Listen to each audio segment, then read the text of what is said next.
আমি out of politics হলেও আমি আউট অফ সিলেবাস না।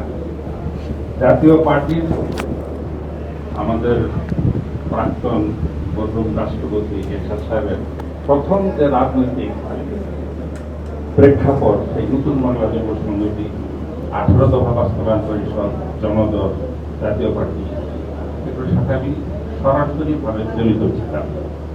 আজকে আপনাদের দেখে আমার খুব ভালো লাগলো এই জন্যে যে আমরা কিন্তু মানুষের উদ্দেশ্যেই আমরা রাজনীতি শুরু করেছিলাম, মানুষকে ভালো রাখার জন্য।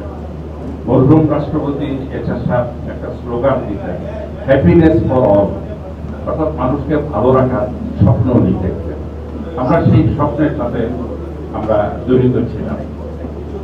আজকে আপনাদেরকে একটি কথা আমি বলতে চাই।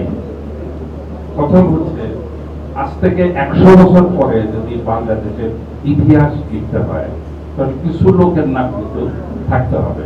আপনি ভাসানী বলেন, সোহরাওয়ার্দী বলেন, শেখ মুজিবুর রহমান বলেন, মরহুম রাষ্ট্রপতি জিয়াউর রহমান বলেন, মরহুম রাষ্ট্রপতি এরশাদ সাহেব বলেন, এদেরকে বাদ দিয়ে কিন্তু আপনি লিখতে পারবেন না। এবং যখনই মরহুম রাষ্ট্রপতি এরশাদ সাহেবের কথা আসবে তখনই তাকে বলতে হবে যে বাংলাদেশে একজন রিফর্মার এসেছিলেন, উনি স্বপ্ন দেখেছিলেন।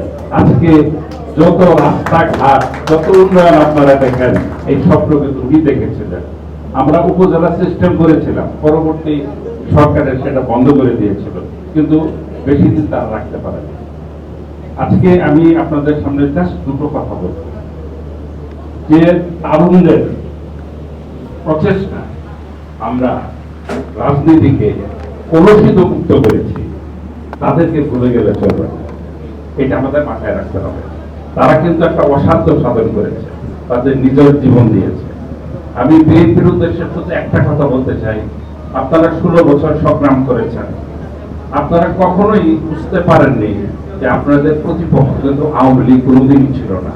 আপনাদের প্রতিপক্ষ ছিল সরকারি পৃষ্ঠপোষকতা, অ্যাডমিনিস্ট্রেশন ছিল, পুলিশ ছিল, বিজেপি ছিল, আনসার ছিল, তাদেরকে আপনাদের বিরুদ্ধে ব্যবহার করা হয়েছে। সেই জন্য সেই প্রতিকূল পরিবেশে আপনারা কামিয়াব হতে পারেন না।